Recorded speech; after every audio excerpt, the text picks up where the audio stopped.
Em todo voo, os passageiros põem a vida nas mãos de seu comandante. Recolhendo o trem. Que os leva para o céu. Liberado para decolagem, obrigado. E os traz de volta à Terra em segurança. Até 6-0. Um esforço épico realizado por um homem ou mulher altamente treinado. A ideia do comandante ser como um rei, como um indivíduo divino que não pode cometer um erro. Ninguém é assim. 1972, Inglaterra. Um avião cai logo após a decolagem. Isso não pode estar certo. No norte de Minnesota, um piloto erra a pista, matando todos a bordo. Esse foi realmente um dos locais de mais difícil acesso em que já estive. Durango, Colorado. Droga, estamos muito baixo. Temos que subir. Esse seria um grande mistério para tentar entender. Se a pessoa nos controles é tão altamente treinada, então por que essas tragédias aconteceram?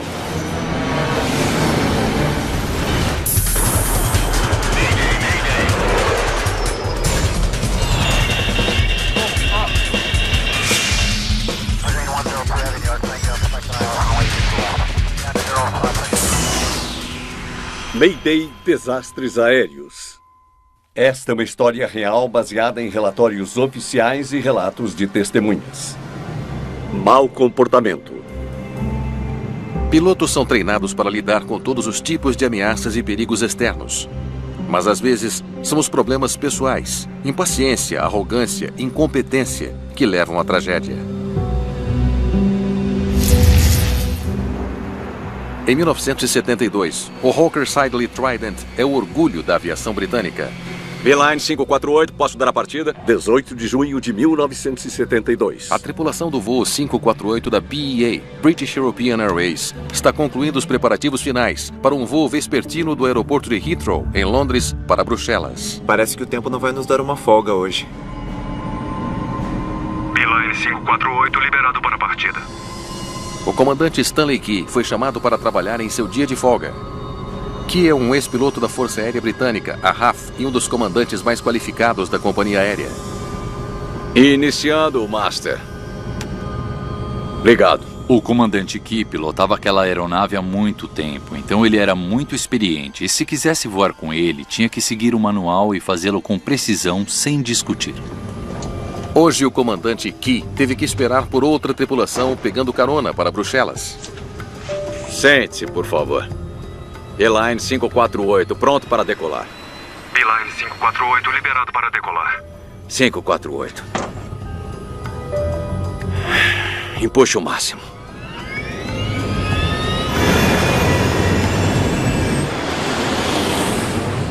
Cronômetro ligado.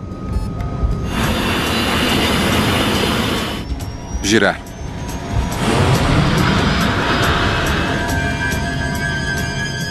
Uma vez que o Trident tenha ganhado altitude suficiente, a tripulação terá que desacelerar um pouco.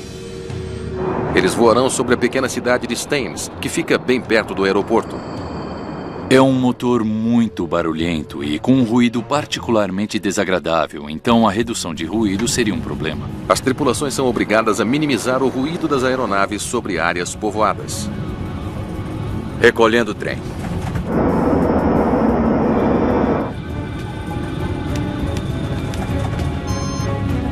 O copiloto Jeremy Kelly se prepara para desacelerar os motores. Se ele fizer isso cedo demais, o avião não terá potência suficiente para subir. 75 segundos. 90 segundos. Se ele demorar, a tripulação infringirá as restrições de ruído. E na hora certa, Kelly desacelera. Passando dos 450 metros. A torre os libera para uma altitude maior.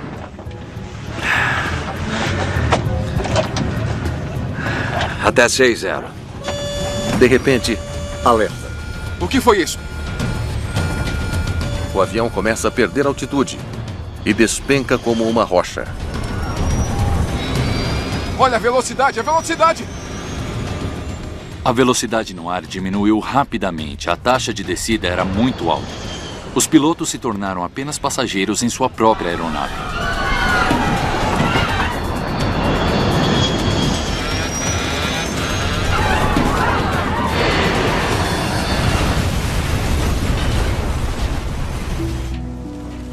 Todas as 118 pessoas a bordo morrem. O avião caiu poucos metros depois de passar pela cidade de Staines. Esse acidente foi muito horripilante, porque foi o pior acidente de avião que a Grã-Bretanha já havia vivenciado. E a BEA, naqueles dias, era considerada o tipo de companhia aérea que simplesmente não tinha tido acidentes. E, dessa vez, eles tiveram. O voo da BEA 548, a caminho da Bélgica, caiu em um campo não muito longe de Heathrow, a poucos metros de casas e de uma estrada principal. Uma equipe da Comissão de Investigação de Acidentes Aéreos da Grã-Bretanha chega ao local da queda. Os investigadores se deparam com algo incomum. Na maioria dos acidentes, o impulso leva os destroços para frente depois que atingem o solo. O acidente em Staines é diferente. Após o impacto, a cauda quase não deslizou para frente. O resto da aeronave provavelmente avançou mais de 45 metros. O que, para um avião tão pesado, é uma distância curtíssima. É um sinal certo de que o avião entrou em stall.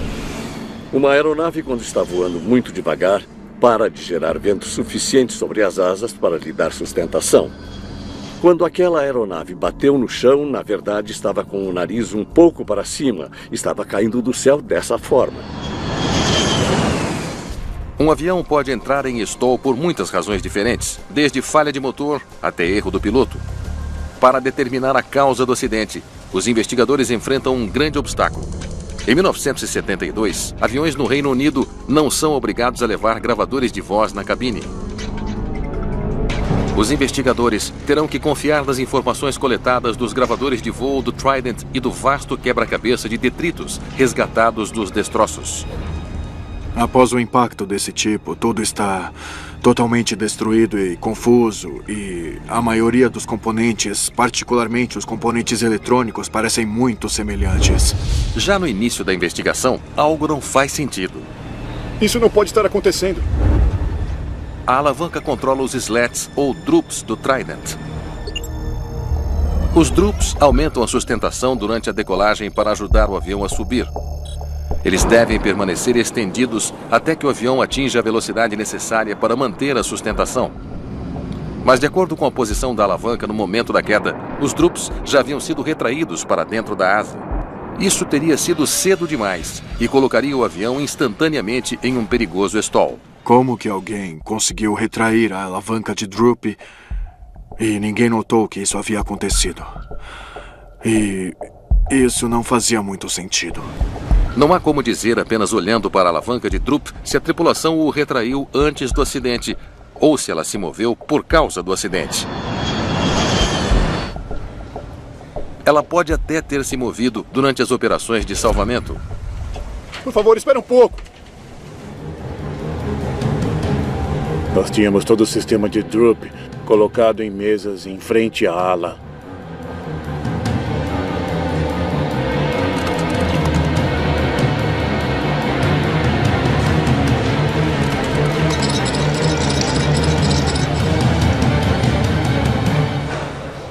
Retraído. Eles determinaram por meio de um exame dos destroços que os droops haviam sido retraídos. Não há mais dúvidas. Alguém na cabine de comando retraiu a alavanca dos droops muito cedo. Isso suscita perguntas urgentes sobre o desempenho da tripulação. Investigadores se concentram no altamente experiente comandante Key. Eles analisam os voos anteriores do comandante. Ele tem uma reputação impecável, pelo menos com a administração. Põe a foto do Key. Agora a bandeja achada nos destroços. Há um destroço que levanta questões sobre a reputação do comandante com os seus colegas.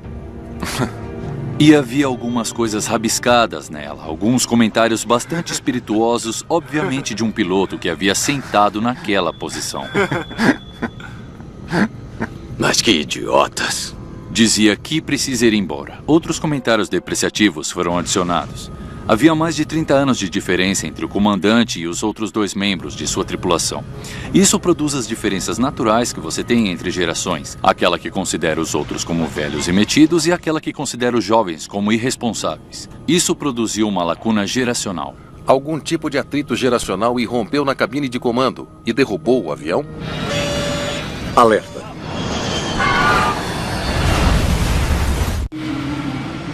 Investigadores analisando o acidente do voo 548 da BEA querem saber o que os outros pilotos pensavam sobre o comandante Stanley Key. Ouvi dizer que você é alguém com quem devemos conversar. Sim. Preciso dizer o que aconteceu. Pilotos da British European Airways estão à beira de uma greve. O comandante Stanley Key é visto por muitos como fiel à empresa. Começou uma operação padrão. A maioria dos copilotos, eu inclusive, aderiu à operação padrão e ele desaprovou isso completamente como não sendo uma maneira profissional de se comportar e iniciou uma campanha contra isso. Segundo testemunhas, as coisas chegaram a um impasse de 90 minutos antes do voo para Bruxelas. Comandante Key? Talvez a batalha esteja indo a nosso favor. Pilotos em greve, sim ou não? O que você disse? Senhor, eu só quis dizer que... Você sabe que durante a guerra nós voamos em batalhas reais. Seus bebês chorões, egoístas, mimados e imaturos, fazendo tantas exigências ridículas. Aqui, só porque vocês voaram na guerra... Seu desgraçado, ingrato! Se está pilotando aquele avião por dinheiro, então você está na profissão errada! Acho melhor concordarmos em discordar. Seu bando de tolos! A discussão foi tão séria que os investigadores enfrentam uma nova possibilidade. A agitação do comandante interferiu em sua capacidade de pilotar o avião com segurança? Malditos idiotas! 548, suba para o nível de voo 600 em 6615. Possivelmente ainda zangado e distraído, até 60. Ele poderia ter recolhido os droops cedo demais, sem estar ciente disso, fazendo o avião entrar em stall e acionando alarmes. Se você vai do que aparentemente é um voo normal para uma coisa que é realmente perigosa, isso produzirá uma resposta de choque. E isso significa que a sua capacidade de pensar claramente e agir decisivamente é muito difícil. O Trident não está equipado com um gravador de voz na cabine. Então os investigadores não poderão saber ao certo o que aconteceu na cabine de comando. Beeline 548 pronto para decolar. Mas as conversas do comandante com o controle de tráfego aéreo são gravadas. Beeline 548 liberado para decolar. 28 direita. 548. Essas gravações não revelam se o comandante retraiu a alavanca dos droops cedo demais. Mas os investigadores notam algo em comum. O comandante parece muito quieto. Até 60. As chamadas de rádio do comandante são tão raras e tão breves que não atendem aos padrões da aviação. Mas essas gravações não fornecem pistas sobre por que o comandante parecia tão contido. O que estava acontecendo naquela cabine de comando? E então uma descoberta surpreendente. Acontece que o comandante Key tinha um problema cardíaco grave que não havia aparecido em seus exames médicos de rotina. Um bloqueio arterial anormal. Mesmo sem saber, o comandante Key tinha um entupimento das artérias coronárias. Você não é digno das asas do seu uniforme. Aqui, só porque vocês voaram na guerra. Seu desgraçado ingrato! E a necrópsia revela outra coisa. Patologistas acreditam que o comandante Key sofreu um infarto em algum momento dentro de uma janela de 2 horas antes do acidente. Até 60. Se sua pressão arterial estivesse particularmente alta porque ele estava agitado, isso poderia afetar o seu raciocínio. O seu nível de dor teria aumentado durante esse período, até o ponto em que ele se tornaria parcial ou totalmente incapacitado. O antigo piloto da Força Aérea era da velha escola. Se ele estivesse sofrendo fisicamente, provavelmente continuaria cumprindo seu dever, nunca pedindo ajuda à sua tripulação. E isso levanta uma questão paralela. Havia outros pilotos qualificados na cabine de comando naquele dia. O que foi isso? Por que um deles não fez algo para salvar o avião? Nem o comandante Key, nem os outros pilotos perceberam que foi a retração do droop que causou o stall, porque ninguém tentou baixá-lo novamente. Se eles tivessem feito isso, poderiam ter tirado o avião do stall. Os investigadores continuam voltando àquela discussão antes da decolagem. Olha aqui, só porque você sua voaram na recusa em guerra. cumprir todos Os investigadores descobrem que 1h30 antes da decolagem, o copiloto Jeremy Keeley testemunhou a discussão acalorada do comandante Key. Está pilotando aquele avião por dinheiro. Eles suspeitam que isso causou um grande impacto no jovem piloto. Tendo testemunhado uma explosão como essa, só se pode supor que se você é novo na frota, não conhece o comandante, então pode estar um pouco inseguro e pode estar nervoso com seu próprio desempenho. Abalado pelo temperamento de seu comandante, bando de tolos, Keeley pode ter estado muito menos propenso a corrigir os erros de seu comandante. Certamente reforçaria o conceito de que o comandante era autoritário e não alguém que deveria desafiar sem motivo, especialmente naquele dia. O acidente do voo 548 da BEA foi o resultado de uma trágica combinação de fatores humanos centrados no comandante. Insuficiência cardíaca, uma alavanca acionada cedo demais e copilotos muito inexperientes ou intimidados demais para intervir quando as coisas começaram a dar errado. Lições aprendidas com o desastre aéreo mais letal da Grã-Bretanha ajudaram a mudar a indústria. Os gravadores de voz da cabine agora são equipamentos padrão em quase todos os aviões comerciais de passageiros. O avião moderno é operado de maneira muito diferente.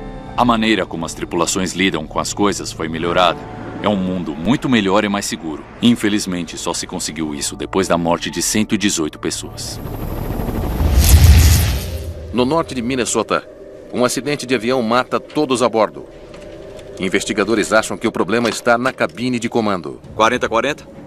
Você tem a responsabilidade como comandante de criar uma tripulação interativa onde ninguém nessa equipe hesitaria em falar se visse, ouvisse, sentisse ou até intuísse que algo estava errado. Você não checou as malditas luzes externas.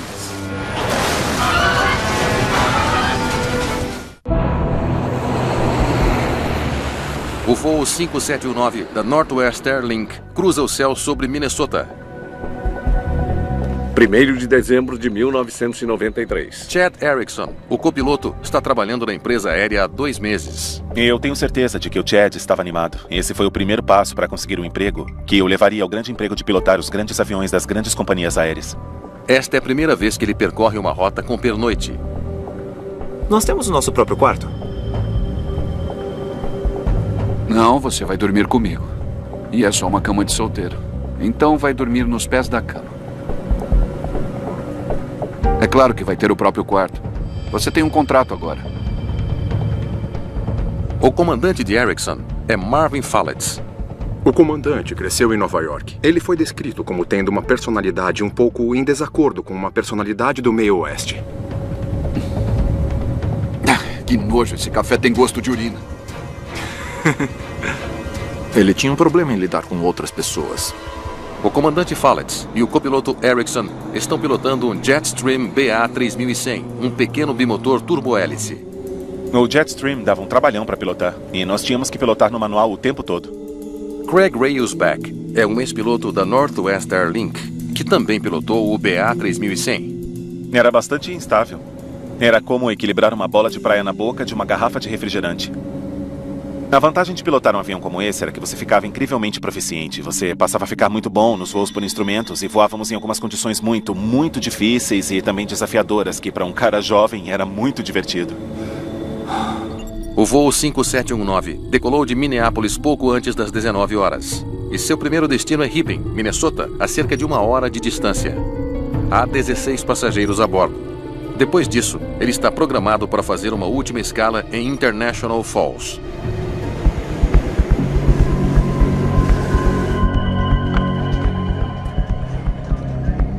Twin City 719, clima de Hibbing, céu parcialmente nublado, chuva gelada. Hibbing é um aeroporto pequeno que não tem torre de controle. A cerca de 30 quilômetros do aeroporto, eles o liberam para aproximação por instrumento se o clima estiver abaixo dos limites visuais. E essa altura, uma vez que você tem autorização, você praticamente está por conta própria. Nós não podemos usar o ILS-31. Por causa da neve na pista? O quê? Por causa da neve na pista. Eu não gosto de pousar com vento de cauda em nenhuma condição. Diga a eles que usaremos o localizador de retorno em 13. O aeroporto de Hibbing tem 2 aproximações. O comandante decide fazer a aproximação a partir do que é chamado de percurso de retorno. Essa aproximação não está equipada com os instrumentos necessários para guiar completamente os pilotos até a pista. Ela é conhecida como aproximação de não precisão. Gostaríamos de um curso de retorno até 13. Entendido, prossiga. Mas estão por conta própria. As aproximações de não precisão são, de fato, mais exigentes do que aquelas de precisão. Porque você tem que monitorar a taxa de descida, a altitude de descida, a navegação onde você está lateralmente no chão. Então, há muito mais coisas acontecendo.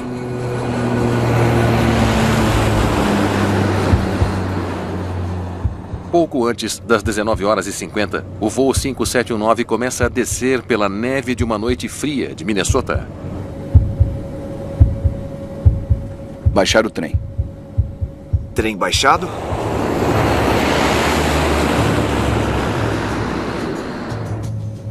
Clicou nas luzes do aeroporto? Num aeroporto como Hibbing, que não tem muito tráfego, num esforço para economizar dinheiro porque as lâmpadas são muito caras, eles têm a chamada iluminação controlada por piloto. Clicou nele? Os pilotos, através de uma série de cliques de seus rádios, podem ligar as luzes da pista. Você clicou 7 vezes. Pronto, agora sim.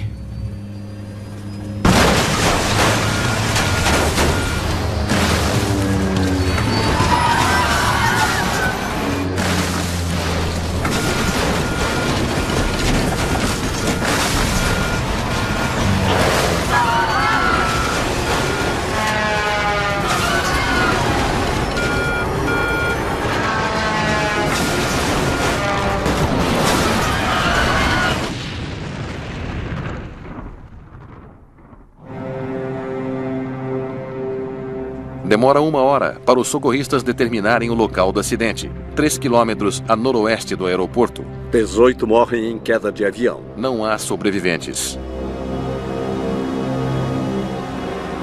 A NTSB, Comissão Nacional de Segurança dos Transportes, envia o investigador John DeLisi. Os destroços estavam em cima de uma colina, então estavam em uma posição precária e alguns dos corpos tinham sido ejetados, mas muitos ainda estavam dentro da fuselagem. Era a época das festas, por isso muitas das pessoas que estavam viajando levavam presentes de Natal. Eles estavam espalhados pelos escombros. E havia sangue na neve. Foi mesmo um dos locais de acidente mais difíceis em que já estive. DeLisi sabe que um avião desse porte provavelmente estará equipado com apenas uma das caixas pretas, o gravador de voz da cabine. Aqui está o gravador de voz. Na época, a exigência para um avião de passageiros com 19 assentos ou menos era apenas o gravador de voz na cabine de comando, não um gravador de dados de voo. Muito bem. Vamos lá. Sem o gravador de dados, a difícil tarefa de explicar o acidente ficou ainda mais difícil. Quando não há gravador de dados de voo, somos obrigados a fazer uma investigação à moda antiga, onde a análise das evidências físicas acabam se tornando muito mais críticas. DeLisi volta-se aos dados de radar do controle de aproximação para rastrear a rota. A descida do avião foi muito íngreme e ocorreu tarde demais. Os investigadores não conseguem entender. A taxa de descida era o dobro do que normalmente veríamos. Deve ser cerca de 5 metros por segundo. Nesse caso, era mais de 10 metros, às vezes até 11 metros por segundo. Por que eles começaram a descida tão tarde? Como piloto, isso faz você se perguntar por que, quanto mais tarde você começa a descida, mais rápido você terá que descer para pousar. E quanto mais rápido você desce, mais difícil é desacelerar essa taxa de descida. Os investigadores se perguntam se gelo nas asas causou a descida íngreme e a queda. O acúmulo de gelo, em particular nas asas de um avião, pode acabar com a sustentação que as asas são capazes de gerar. Então, às vezes, um avião com uma taxa de descida rápida pode indicar um movimento fora de controle, causado por um acúmulo de gelo. Gostaria de saber se você tem alguns minutos. Os investigadores determinam que as condições de congelamento eram moderadas e não poderiam ter causado o acidente. Se não foi o gelo que derrubou o avião, o que teria acontecido? Ao conversar com outros pilotos da Northwest, começamos a aprender sobre o que eles chamavam de uma aproximação enterrada. Eles descreveram essa aproximação como uma em que é preciso passar por uma área de gelo e as tripulações querem minimizar o tempo que passam lá. Assim, eles podem manter a sua altitude perto do aeroporto e, muito rapidamente, fazer uma descida íngreme para passar pelas altitudes em que há gelo o mais rapidamente possível. Essa não é uma técnica padrão, mas quando começamos a ouvir a respeito dela, ela correspondeu ao que estávamos vendo no radar do controle de tráfego aéreo. Os pilotos profissionais lidam muito com isso e exige muita habilidade na pilotagem para baixar o avião rapidamente, sem que a velocidade suba a um nível inaceitavelmente alto. Marvin Falletz era um comandante experiente. Ele devia ser mais do que capaz de executar com segurança uma aproximação desse tipo. Então, o que deu errado no voo 5719?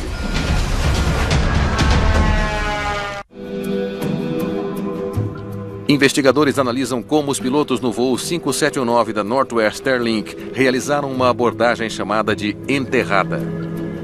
Eles esperam que a gravação de voz da cabine de comando revele alguma coisa. Verificação de pré-aproximação completa. E o que não é dito é que os alarma mais. Por que o copiloto não está informando as mudanças de altitude? Nós não ouvimos relatar as altitudes. 600, 300 metros, distância do aeroporto. Parecia que o copiloto não sabia realmente o que estava acontecendo na aproximação. Trem baixado. Flaps 20. Ele nunca disse ao comandante o quanto estavam chegando perto do chão. 1.93. Os investigadores precisam saber o que estava acontecendo com o copiloto novato. Essa tragédia foi culpa dele? Não há nada que chame a atenção em sua ficha de serviço. Na verdade, é exatamente o oposto. ATIS. Ele se formou em primeiro lugar na turma dele. Esse copiloto tinha preparado fichas com dados de aviação para cada aeroporto que a companhia aérea voava. Isso estava acima e além do que normalmente era exigido. Ele estava fazendo estudos especiais para estar preparado e ser um piloto melhor. Por que ele não verbalizou as altitudes? Qual seria a causa dele não fazer isso? Bom, o que nós sabemos sobre o comandante? O comandante Falletz era um experiente piloto sênior. Mas uma análise mais profunda revela um homem com uma ficha preocupante. Que isso? Logo depois que ele se juntou à empresa, ele falhou em seu exame oral. Ele foi reprovado em mais 2 exames de proficiência em sua carreira. É incomum para um piloto profissional ser reprovado tantas vezes. Tudo isso são queixas formais contra o comandante Falletz? O Marvin foi o primeiro comandante com quem eu voei depois da minha AIO, a minha experiência inicial de operação. E ele tendia a ser um pouco dominador e repreendia você e era intolerante com erros. E realmente não era lá essas coisas como instrutor. Uau! Talvez a queixa mais perturbadora contra o comandante Falletz é que ele uma vez agrediu um colega fisicamente quando estava com raiva. Existiria uma ligação entre a beligerância do comandante e a reticência do piloto? Alô? Os investigadores recebem um telefonema de um agente de serviço de rampa do aeroporto de Minneapolis. Ok. Porque o pré-voo externo não foi feito.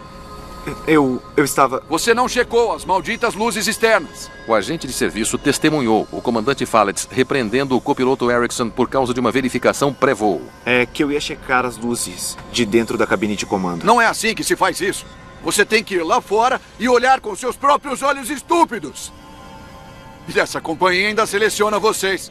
Quer saber que se dane? Eu vou fazer isso sozinho. Senhor, O comandante estava sendo muito crítico com o copiloto.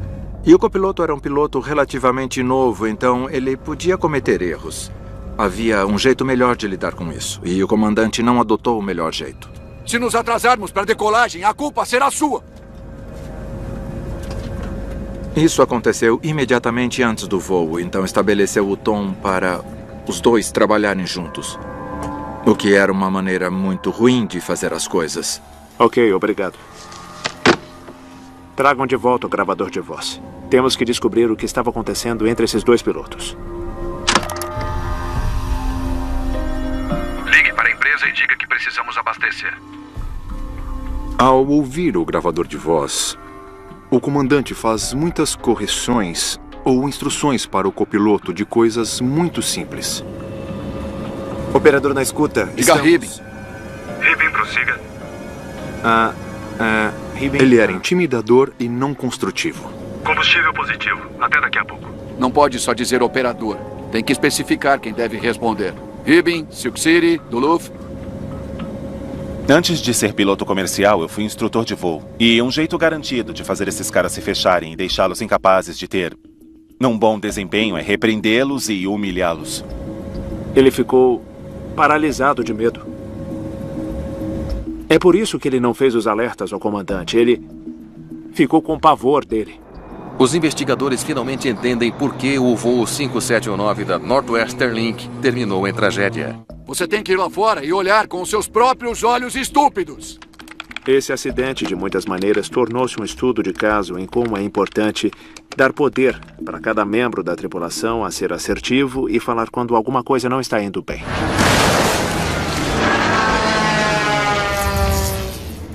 Mesmo quando o comandante não é uma pessoa agressiva, ele pode falhar de outras maneiras, que ninguém consegue ver. 19 de janeiro de 1988. Todos a bordo? Todo mundo embarcou. Pessoal, aqui é o seu comandante falando. Logo chegaremos em Durango. E em algum momento, essas falhas podem levar à tragédia. Tivemos muitos exemplos de pessoas que não podiam ou não queriam falar. Mas todo o peso recai sobre os ombros do comandante. Transcolorado 2286 liberado para decolar. A Transcolorado é uma pequena companhia aérea regional que opera voos para a Continental Airlines. 2286 liberado para decolar, obrigado. O piloto Stephen Silver é o comandante.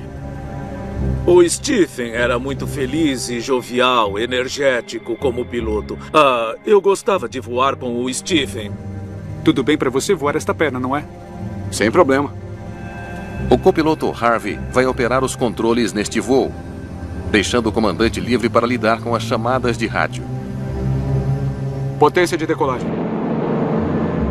Pilotos de linhas aéreas rotineiramente alternam as funções de voo. Parte disso é para a redução da fadiga, para que uma pessoa não esteja fazendo todo o trabalho, mas também dividem as tarefas deles para que os copilotos, que serão comandantes, ganhem experiência. Sem nós. O comandante fica de olho na velocidade do ar ao acelerar para a decolagem. V1 e girar.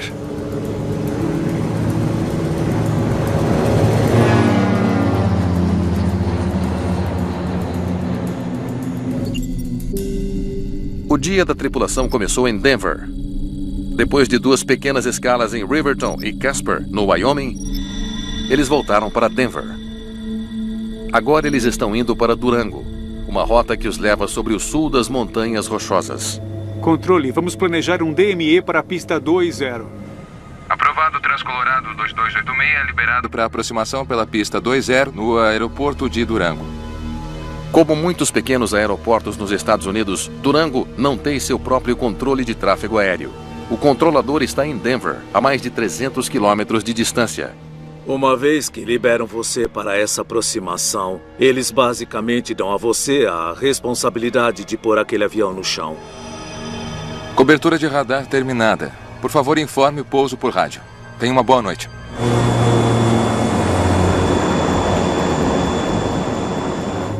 Baixar o trem. Trem baixado. 3 verde. Nariz, esquerda, direita. Você pode ver a pista? Algo está errado. Os pilotos não conseguem ver a pista. Droga, estamos muito baixo. Não. Segura!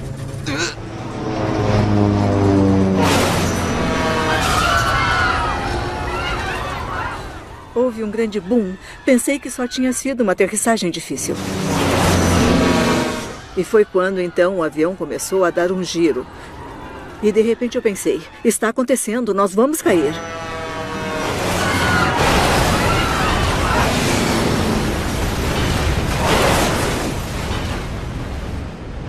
Eles costumam dizer, fique onde está, porque alguém virá pegá-lo.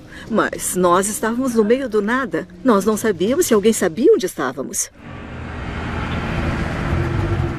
Era uma área muito remota e por isso tornou difícil para as equipes de emergência chegarem lá. Nós demoramos muito tempo para descobrir exatamente onde foi a queda. Dentre as 17 pessoas a bordo, o acidente matou 9, incluindo os 2 pilotos.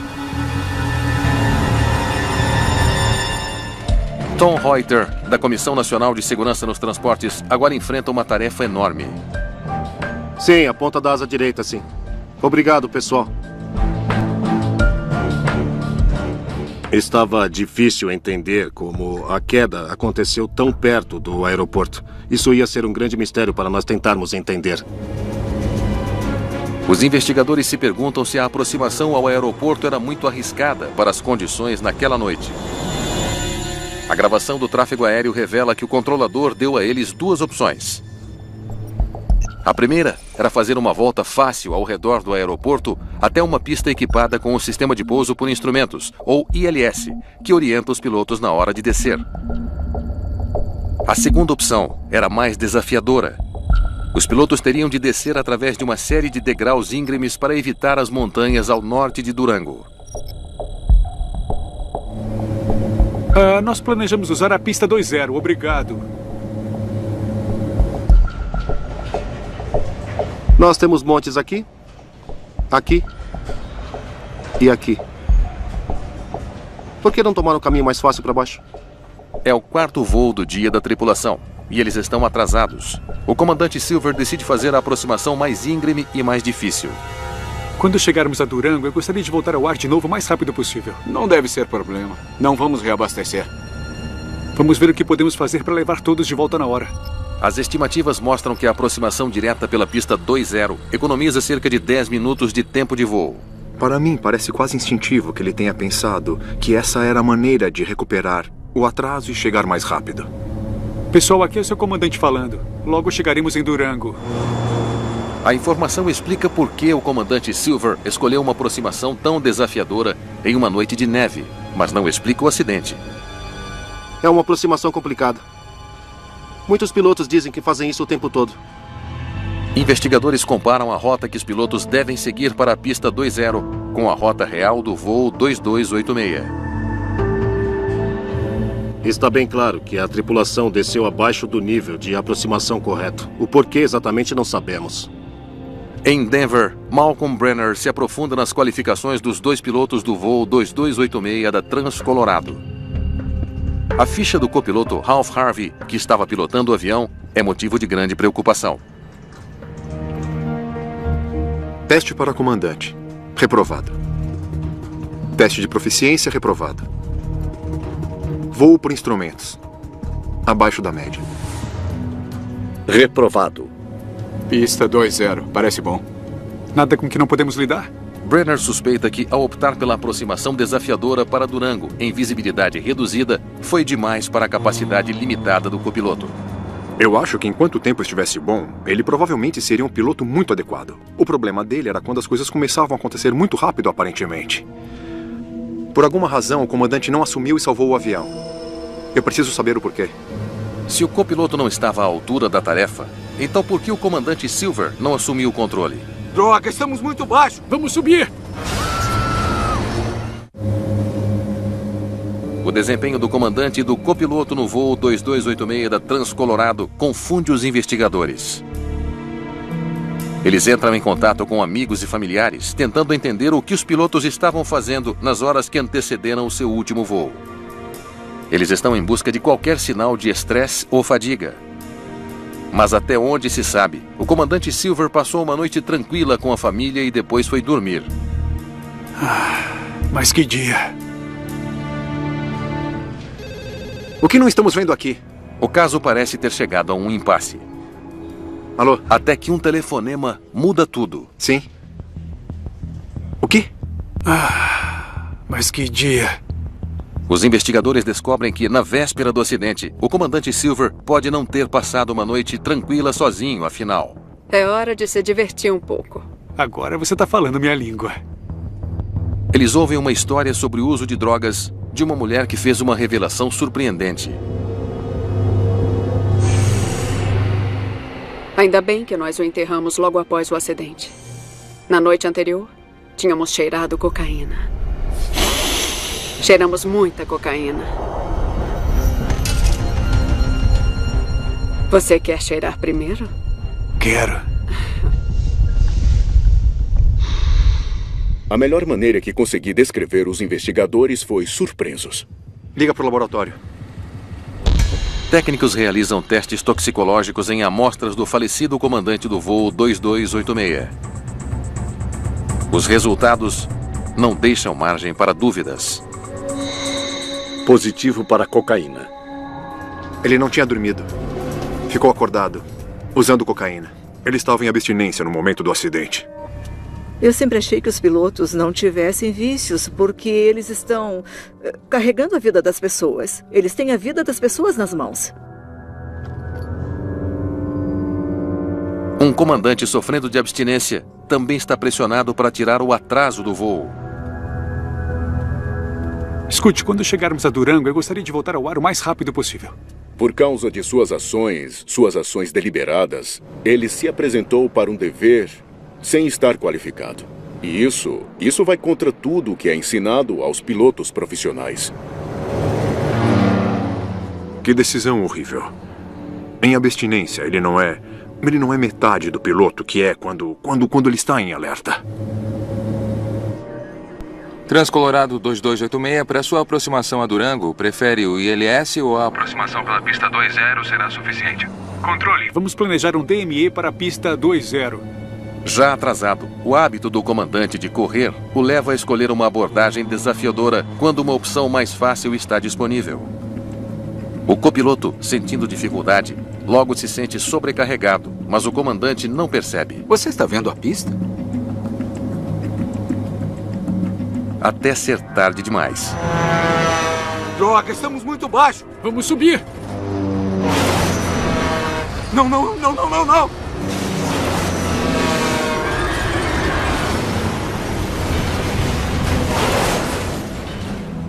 Uma vez que eles perderam a noção da altitude, eles não tiveram chance. O relatório final da NTSB cita a má conduta do copiloto e o uso de cocaína pelo comandante como causas que contribuíram para o acidente da Transcolorado.